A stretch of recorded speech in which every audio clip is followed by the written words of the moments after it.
katakan kepada hambanya, saya dalam berfirman. Ya, mari kita sama-sama berdoa.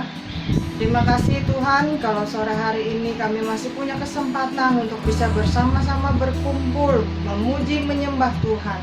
Tuhan, kami membawa hati kami. Kami rindu untuk diteguhkan dengan firman-Mu.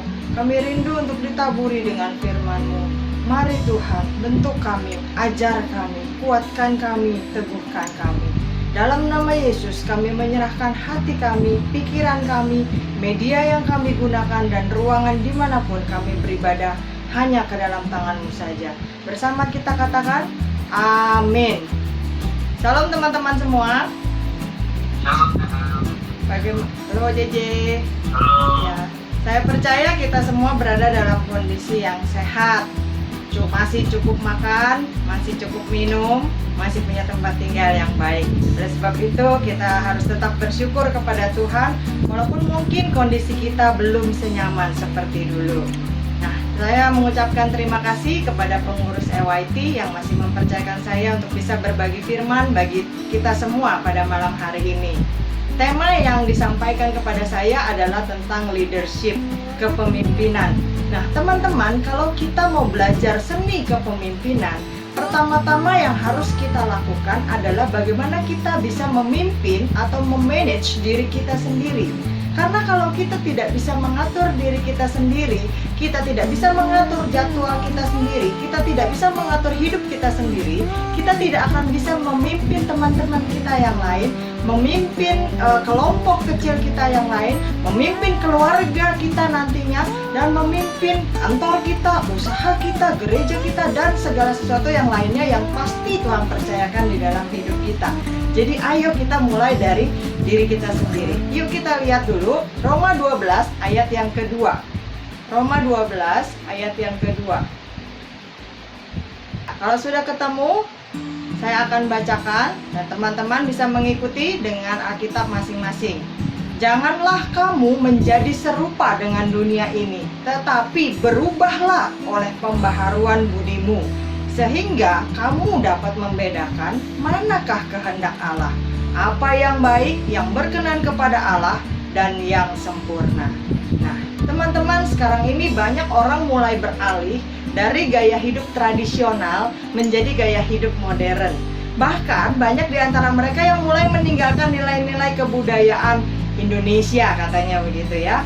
Nah, norma, adat, kebiasaan, budaya sudah mulai terkikis dengan pengaruh-pengaruh budaya bangsa lain yang katanya lebih free, lebih bebas.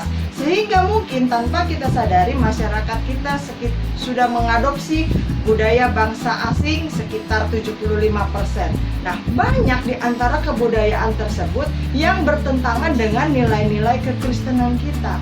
Sehingga seseorang tidak lagi hidup menurut apa yang ditulis di dalam Alkitab kita, firman Allah, tetapi sudah hidup menurut duniawi, menurut standar duniawi. Segala kegiatan yang dilakukan untuk mendekatkan dirinya kepada kesenangan semata, bukan untuk kesenangan Yesus Kristus. Misalnya apa? Coba kita lihat. Materialisme. Artinya apa?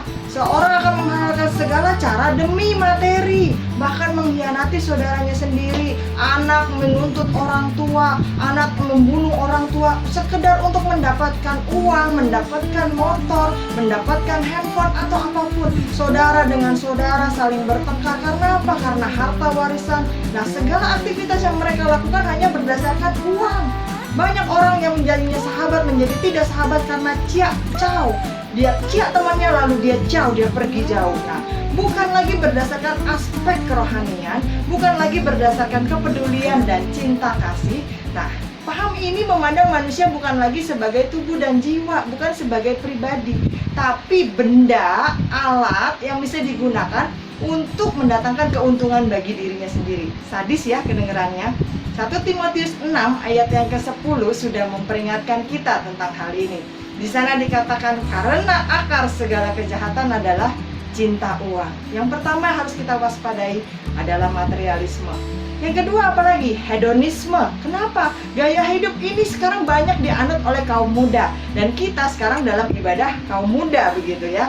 Hedonis artinya pokoknya gue senang, Pokoknya gue happy, terserah gue mau lakukan apa saja, caranya bagaimana saja, yang penting gue enjoy. Nah, itu kan yang dimauin kaum muda kan. Gak usah banyak aturan deh, gak usah banyak nasihat deh. Pokoknya yang penting hari ini happy, besok urusan lain lagi. Memenuhi hasrat hawa nafsu menjadi hal yang penting. Makan sebanyak-banyaknya, tidur selama-lamanya sampai bangunnya siang gitu ya, dan nonton sebanyak-banyaknya seterusnya. Karena apa? Banyak kaum hedonis berpikir YOLO, you only live once. Artinya ya udah, hidup cuma sekali. Kalau kita nggak nikmati sekarang, kapan lagi, begitu kan? Nah, ini yang membuat banyak kaum muda menyimpang dari ajaran Kristenan, sehingga mereka melakukan seks bebas, mereka melakukan party di mana-mana, mereka mencoba narkoba dan seterusnya. Roma 13 ayat yang ke-12 sampai 14. Roma 13 ayat 12 sampai 14 sudah memperingatkan kita. Hari sudah jauh malam, telah hampir siang.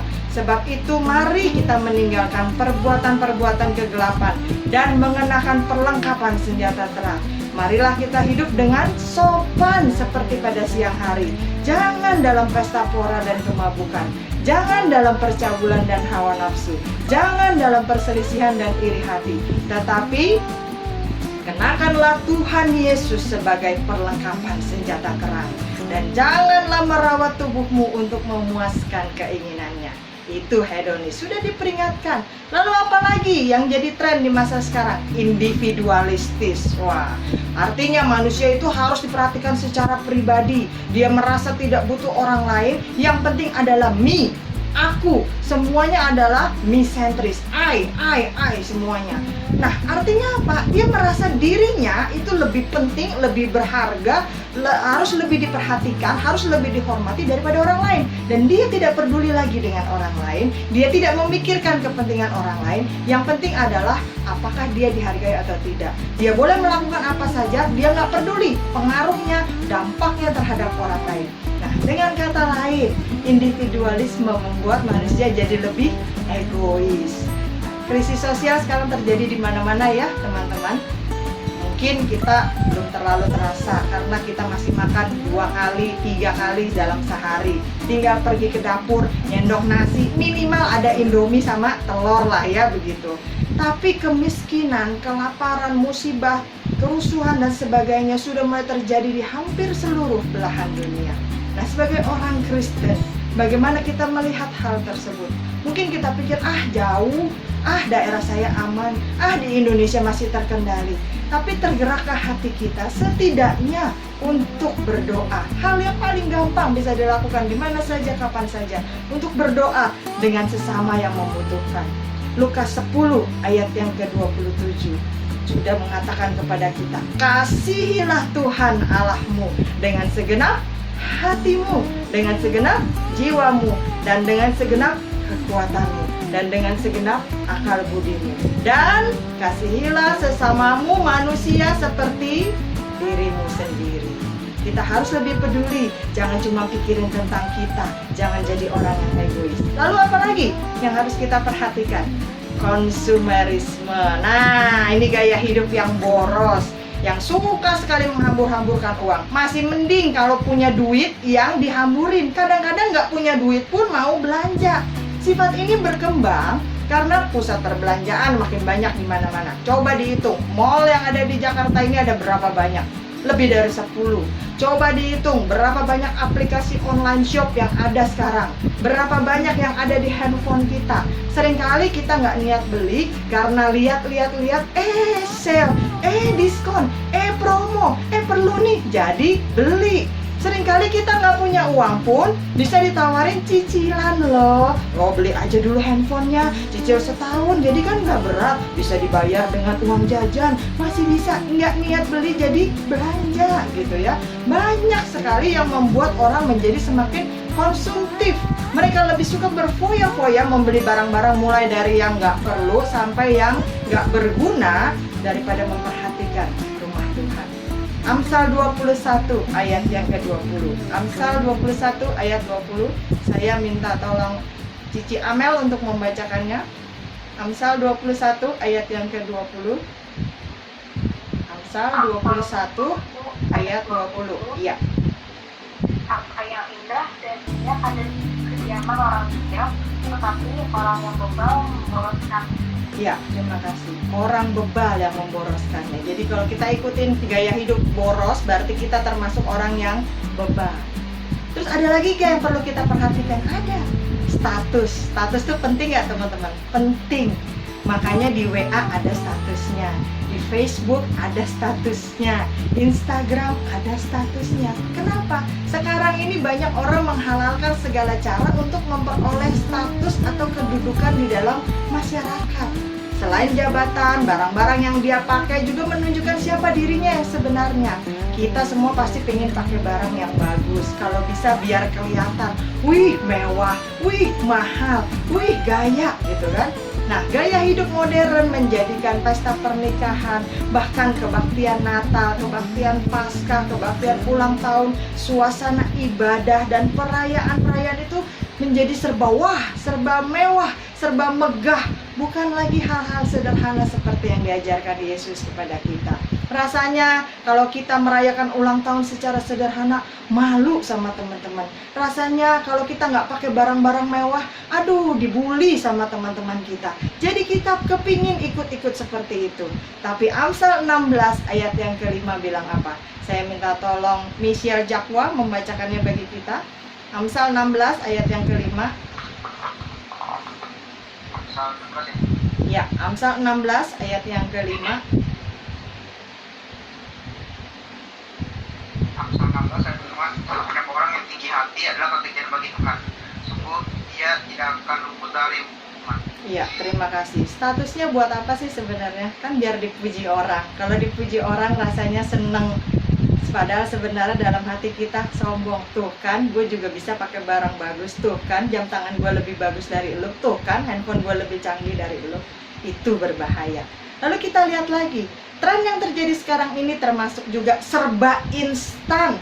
Siapa sih yang mau hidup susah di zaman modern kayak sekarang? Contohnya aja, saya termasuk emak-emak zaman sekarang. Saya memasak untuk keluarga saya, tapi tentu caranya beda dengan emak-emak zaman dulu. Contohnya saja dengan mama saya. Kalau mama saya masak, bumbunya itu mau masak misalkan opor, dia akan beli itu satu persatu, bawang merah, bawang putih, serai, apalah pokoknya segala macam, lalu kemudian diulek atau zaman sekarang lebih canggihan dikit di blender. Tapi kalau saya mau masak opor, saya tinggal pergi ke toko atau ke warung, saya beli bumbu yang sudah jadi opor ayam. Tinggal pilih mau merek A, merek B, merek C, merek D. Tinggal beli lalu dituang. Siapa yang mau hidup susah zaman sekarang ini? Karena apa? Semua menuntut untuk dilakukan dengan cepat. Teman-teman semua pasti pernah merasakan enaknya mie instan. Betul apa benar? Kenapa? Karena makanan yang paling gampang dan murah meriah. Tinggal masak air panas, cemplungin mie-nya, terus tiriskan atau campurkan dengan bumbunya, dan siap dalam waktu 3-5 menit. Apalagi kalau yang seperti pop mie atau apa yang ada kemasannya, itu lebih singkat lagi, tinggal dituang, tunggu sebentar sambil main game, lalu selesai. Banyak orang yang nggak mau dengan proses lagi. Bahkan untuk pinjaman uang, untuk modal juga gampang. 1 jam dana cair sekian juta gitu ya. Untuk jadi artis, orang terkenal, cara instan juga banyak. Semua orang mau serba instan. Bukan cuma makanan, minuman, apapun semuanya. Bahkan iman yang instan juga ada. Karena banyak gereja-gereja di kota besar sekarang ini menawarkan ibadah yang super kilat, menawarkan baptisan tanpa katekisasi. Pokoknya dibaptis, yang penting nambahin anggota gereja. Ngerti nggak ngerti tentang baptisan, bodo amat belakangan. Pemberkatan nikah tanpa bimbingan lebih dahulu. Nanti setelah itu terjadi masalah, itu urusan nanti. Yang penting pemberkatan nikah. Sungguh ironis hal seperti ini. Semua harus dilakukan serba instan, serba cepat. Dan ini yang menjadi tren sekarang ini. Ibrani 10 ayat yang ke-6. Saya minta tolong Nicholas Herawan. Nicholas Herawan, Ibrani 10 ayat yang ke-36. Sebab kamu memerlukan ketekunan, supaya sesudah kamu melakukan kehendak Allah, kamu memperoleh apa yang dijanjikan. Iya, terima kasih. Ibrani bilang orang Kristen harus hidup dengan ketekunan, harus diproses. Yang terakhir, apa yang harus kita waspadai? Yang jadi tren sekarang ini adalah kemajuan teknologi. Ini gaya hidup globalisasi, semua orang punya handphone, semua orang punya internet, bahkan sekarang sekolah, kuliah, semua serba pakai internet, termasuk ibadah kita saat ini. Bisa diakses di seluruh dunia secepat kilat dan seolah-olah dunia ada di dalam genggaman tangan kita. Buktinya adalah hadirnya smartphone dengan berbagai merek, berbagai tipe, berbagai harga, itu di dalam zaman era globalisasi sekarang ini. Perkembangan zaman boleh nggak kita ikuti? Boleh. Tapi jangan sampai membuat kita melupakan nilai-nilai Kristiani, bahkan hilang sama sekali dalam hidup kita. Tetap asah iman kita. 1 Korintus 10 ayat 23. 1 Korintus 10 ayat 23, saya minta tolong. 1 Korintus 10 ayat yang ke-23, saya minta tolong Michael Pang. Segala sesuatu diperbolehkan, benar, tetapi bukan segala sesuatu berguna. Segala sesuatu diperbolehkan, benar, tetapi bukan segala sesuatu membangun. Iya, terima kasih. Artinya apa?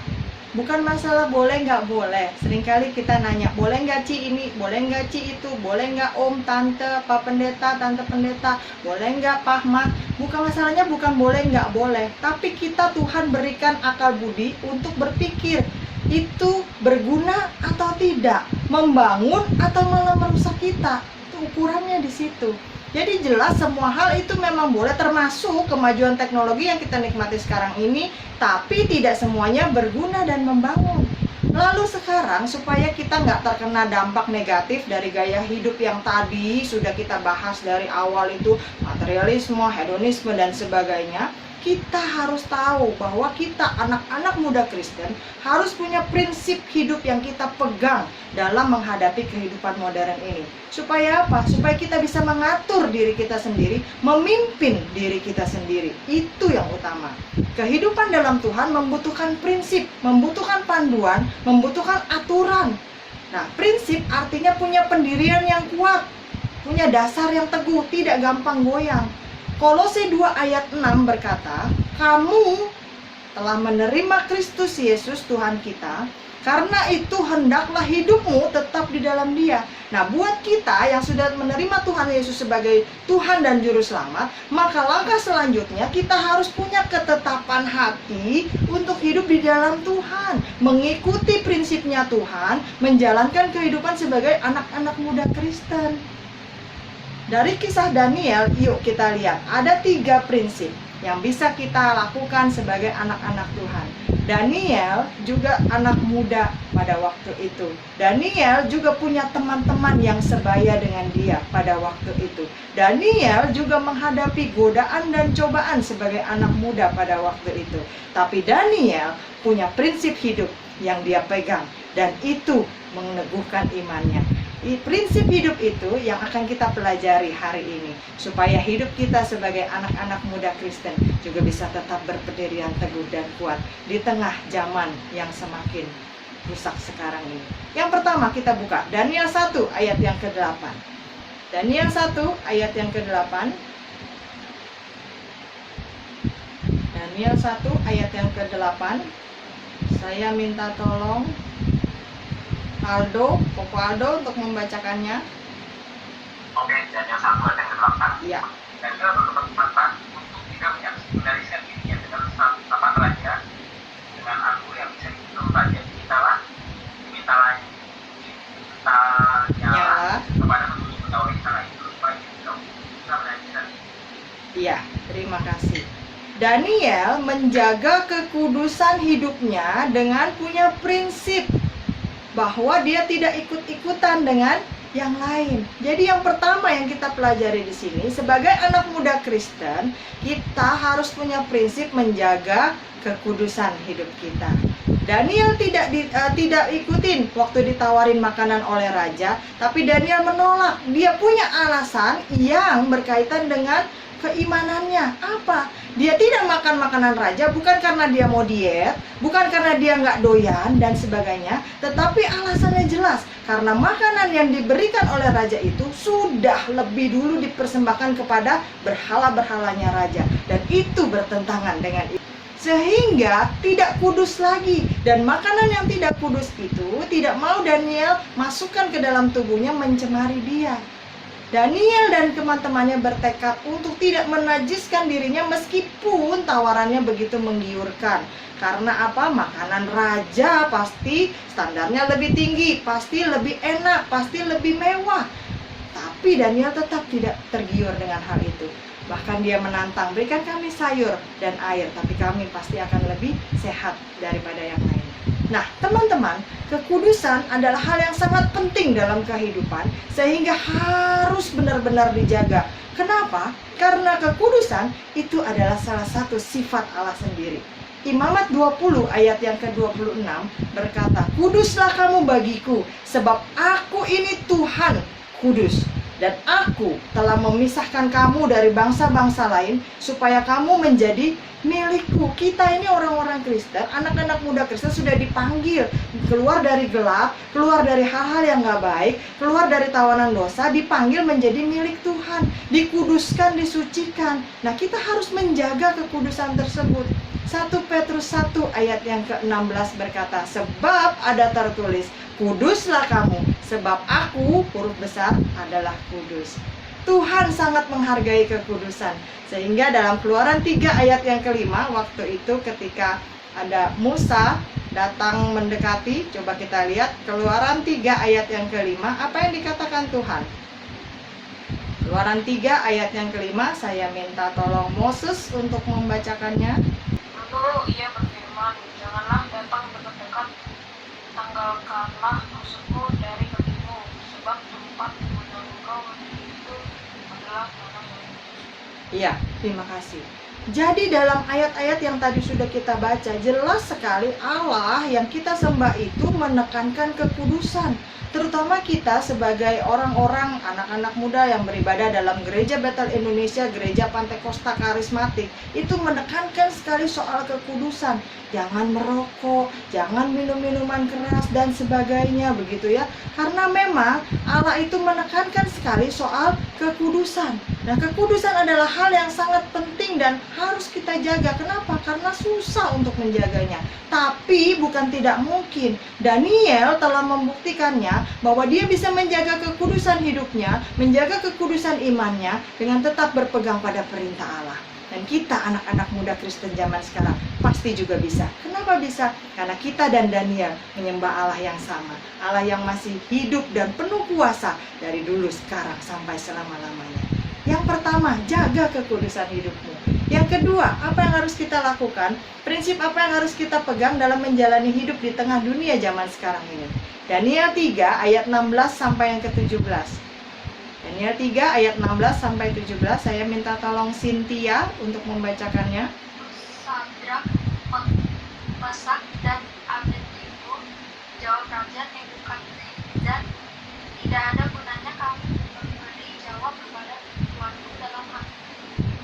Jika Allah kami yang kami puja sanggup melepaskan kami, maka ia akan melepaskan kami dari peradilan yang menyala-nyala dan dari dalam tanganmu, ya Raja." Ya, terima kasih. Nah, hal kedua yang harus kita perhatikan adalah ketaatan. Ini harus jadi prinsip kita. Taat artinya kita percaya dan melakukannya. Nggak cuma sekedar iya-iya doang, nggak cuma sekedar percaya di mulut doang, tapi kita melakukan apa yang kita percaya itu. Setiap firman Tuhan kita percaya adalah kebenaran, ya dan amin. Dan tentunya kita pasti setuju, makanya kita menjadi orang-orang Kristen. Sebab itu ketaatan kepada Tuhan dan firman-Nya haruslah kita punya sebagai prinsip hidup kita. Sahabat Daniel, Sadrak, Mesak, dan Abednego begitu taat meskipun ancamannya adalah kehilangan nyawa, dilemparkan ke dalam dapur api. Dan kita tahu kisahnya bahwa mereka diikat dan kemudian hendak dilemparkan, tapi sebelumnya dapur api itu dipanaskan 7 kali lipat. Bahkan para prajurit yang melemparkan mereka ke dalam itu mati saking kena panasnya. Tapi Sadrak, Mesak, dan Abednego yang dilemparkan ke dalam dapur api tidak mati, bahkan dilempar 3. Dan orang-orang melihat yang berjalan-jalan loh di dalam dapur api, bukan di mall. Di dalam dapur api ada 4 orang yang berjalan-jalan karena malaikat Tuhan menyertai mereka. Kenapa?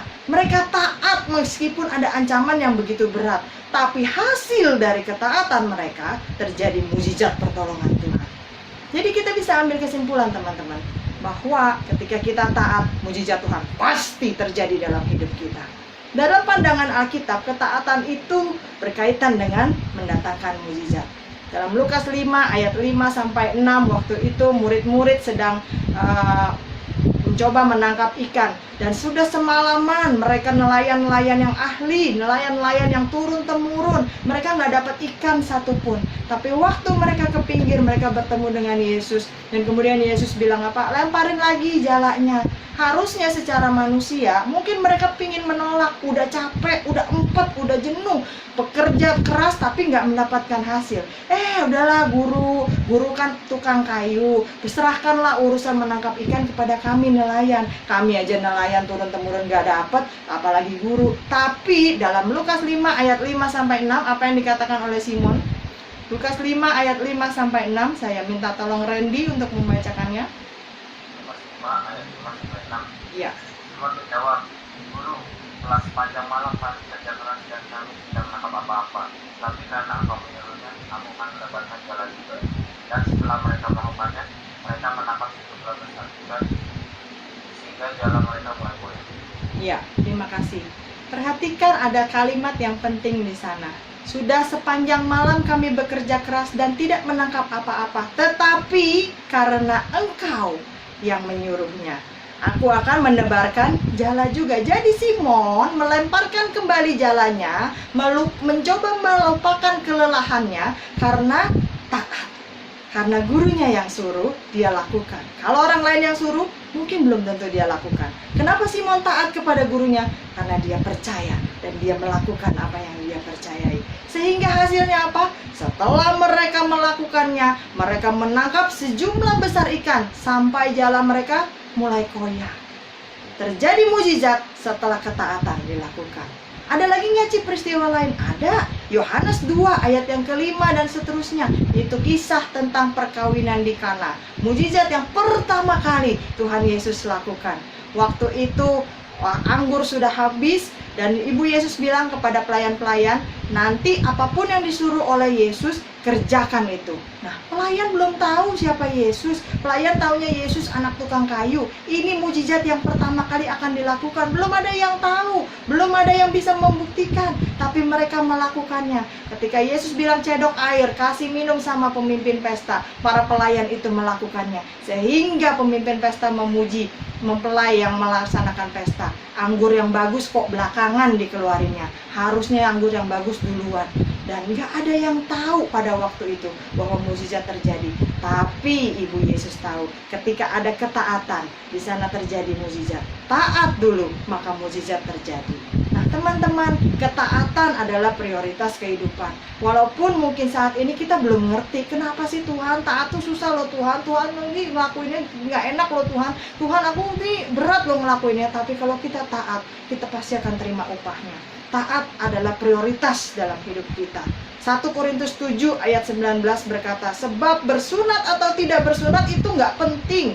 Yang penting adalah menaati hukum Allah. Percuma kalau kita melakukan banyak hal, tapi kita tidak taat. Percuma kalau kita mencoba menyenangkan hati Tuhan dengan lagu-lagu yang indah, tapi kita nggak taat kepadanya. Percuma kalau kita hafal ayat Alkitab mulai dari Kejadian pasal 1 sampai Wahyu pasal yang terakhir, tapi kita nggak mentaatinya. Percuma. Yang penting adalah kita taat kepada Allah. Ketidaktaatan pasti menerima konsekuensinya. 2 Tesalonika 1 ayat yang ke-8. Saya minta tolong Hiskia JJ membacakannya. 2 Tesalonika 1 ayat yang ke-8. Ya. Demikian firman Tuhan, dan mengadakan pembalasan terhadap mereka yang tidak mengenal Allah dan tidak mengenali Yesus Tuhan kita. Ya, terima kasih. Jadi ketaatan mendatangkan mujizat. Ketaatan ada upahnya. Ketaatan ada hal yang baik positif. Ketidaktaatan juga ada hasilnya, ada konsekuensinya. Mengadakan pembalasan terhadap mereka yang tidak mau mengenal Allah dan tidak mentaati Injil Yesus. Artinya bukan hanya mereka yang tidak mengenal Allah, tetapi juga kita yang sudah tahu tentang Injil tapi tidak taat. Pilihannya ada di tangan kita. Dan Saya yakin kita semua anak-anak muda Kristen, kita akan pilih taat supaya mukjizat dan pertolongan Tuhan terjadi dalam hidup kita. Yang ketiga, yang terakhir, Daniel punya prinsip setia.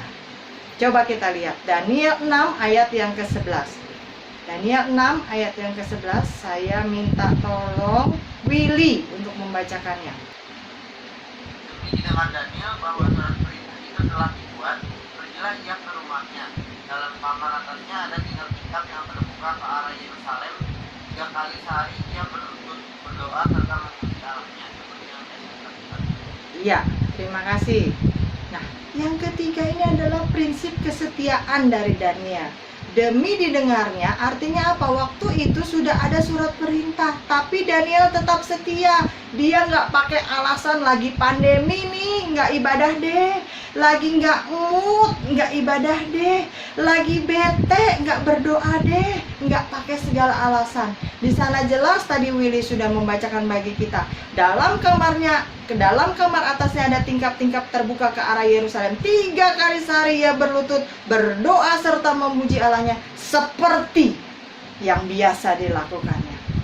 Keadaan bisa berubah, kondisinya bisa berubah, ancaman, tantangan, masalah bisa terus berdatangan, tetapi dia tetap setia seperti yang biasa dia lakukan kepada Allahnya. Daniel punya prinsip untuk selalu setia dalam hal bersekutu, berdoa, memuji, menyembah Tuhan. Karena apa? Karena dia tahu cuma Tuhan yang bisa menolong dia. Nah, semua orang, saya yakin teman-teman, kita suka sama orang yang setia. Coba teman-teman yang punya pacar, siapa yang punya cita-cita nanti kalau punya pacar pinginnya diselingkuhin? Saya yakin nggak ada. Kita pengen punya pacar yang setia sama kita doang. Saya yakin kalau kita nanti punya karyawan, kita pengen karyawan itu juga kerja sama kita lama. Contohnya aja pembantu di rumah. Pembantu di rumah kita pengennya punya kerja sama kita bertahun-tahun. Kita senang sama orang-orang yang setia, apalagi Tuhan. Amsal 19 ayat 22. Saya minta tolong Selin untuk membacakannya. Amsal 19 ayat 22. Sifat yang diinginkan pada seseorang ialah kesetiaannya. Lebih baik orang miskin daripada seorang pembohong. Iya, terima kasih. Sifat yang diinginkan pada seseorang ialah kesetiaannya. Bahkan teman-teman, kesetiaan itu adalah ukuran Tuhan untuk memberikan berkat yang lebih besar. Kita tahu Lukas 16 ayat 10 bilang apa? Barang siapa setia dalam perkara yang kecil, ia setia juga dalam perkara yang besar. Dan barang siapa tidak benar dalam perkara kecil, ia tidak benar juga dalam perkara yang besar. Setia itu adalah ungkapan pujian yang Tuhan berikan ketika kita melakukan hal-hal yang baik. Dalam Matius 25 itu kisah tentang perumpamaan tentang talenta. Dalam ketika si Tuan memuji hamba yang punya 5 talenta dan 3 talenta melakukan hal yang baik, tuannya itu berkata, baik sekali perbuatanmu itu, hai hambaku yang baik dan setia. Kenapa tidak dikatakan baik saja tetapi harus baik dan setia? Karena memang itu ungkapan yang tertinggi. Bahkan orang seringkali mengatakan apa? Kita harus jadi seperti anjing. Anjing itu teman-teman, mau kita apa-apain juga, dia tidak akan pernah meninggalkan kita. Anjing yang kita pelihara dengan baik, mau teman-teman apain dia, mau teman-teman lupa kasih makan, mau teman-teman lupa ajakin main, mau teman-teman sibuk tinggal seharian, waktu teman-teman pulang dia akan selalu menyambut dengan penuh sukacita, goyang-goyangin ekor sambil lidahnya keluar, dia akan melompat-lompat begitu senangnya. Karena apa? Anjing digambarkan sebagai sosok yang setia. Nah, teman-teman, setia ini harus jadi prinsip kita sebagai anak Tuhan. Kita aja senang dengan orang yang setia. Kita senang dengan loyalitas, apalagi Tuhan.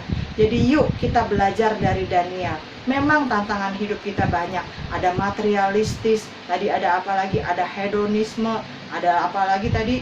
Ada individualisme, konsumerisme, ada status yang orang berlomba-lomba untuk bikin lebih hebat.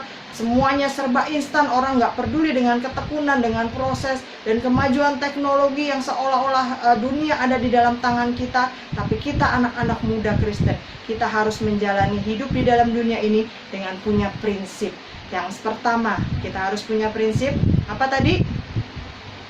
Hidup dalam kekudusan. Yang kedua, kita harus jadi orang yang taat. Yang ketiga, kita harus tetap setia, bukan cuma setia sama teman-teman kita, tapi lebih daripada itu setia kepada Tuhan.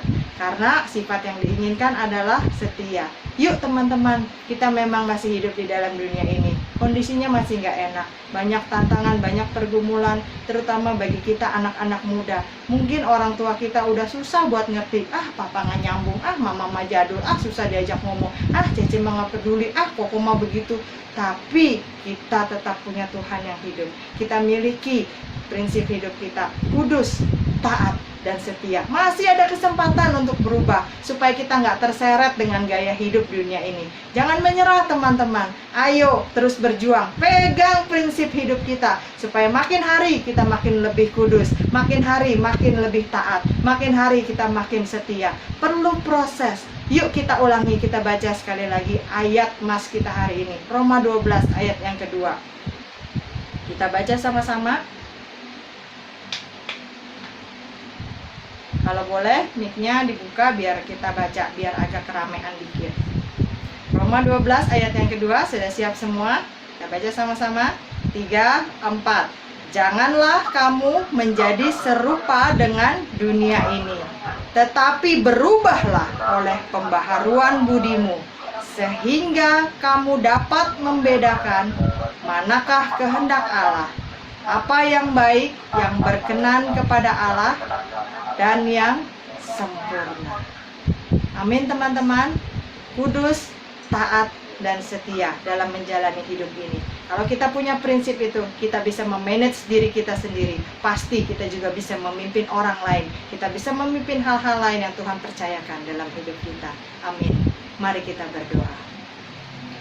Bapa di dalam surga, terima kasih malam hari ini kami belajar bahwa memang kami anak-anak muda yang hidup di dalam dunia yang penuh dosa, dunia yang terus berkembang, dunia yang penuh tantangan, dunia yang selalu menyeret kami ke arah hal-hal yang tidak Kristiani.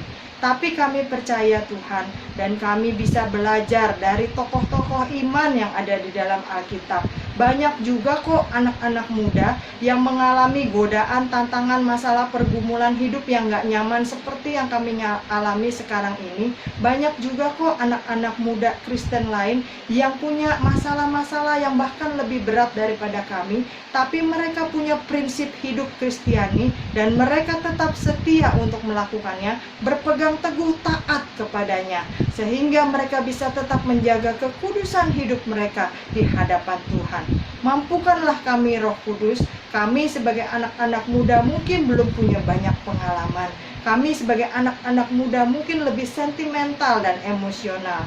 Tetapi selama kami mau diproses, selama kami mau dibentuk oleh Tuhan, selama kami tetap terus berjuang dengan iman-iman kekristenan kami percaya Roh Kudus akan semakin membimbing dan menyempurnakan kami. Semakin hari semakin serupa dengan Kristus. Terima kasih Tuhan, Engkau telah menjadi Bapa yang setia, tidak pernah meninggalkan kami, bahkan ketika kami terjatuh sekalipun. Hanya di dalam nama Yesus kami percaya Roh Kudus akan memampukan kami menjadi pelaku-pelaku firman yang baik, dan bukan hanya sekedar pendengar saja. Dalam nama Yesus kami berdoa dan bersyukur. Yang percaya kita katakan amin. Saya kembalikan. Thank you, Del. Atas firman-Nya. Sama-sama. Ya, teman-teman.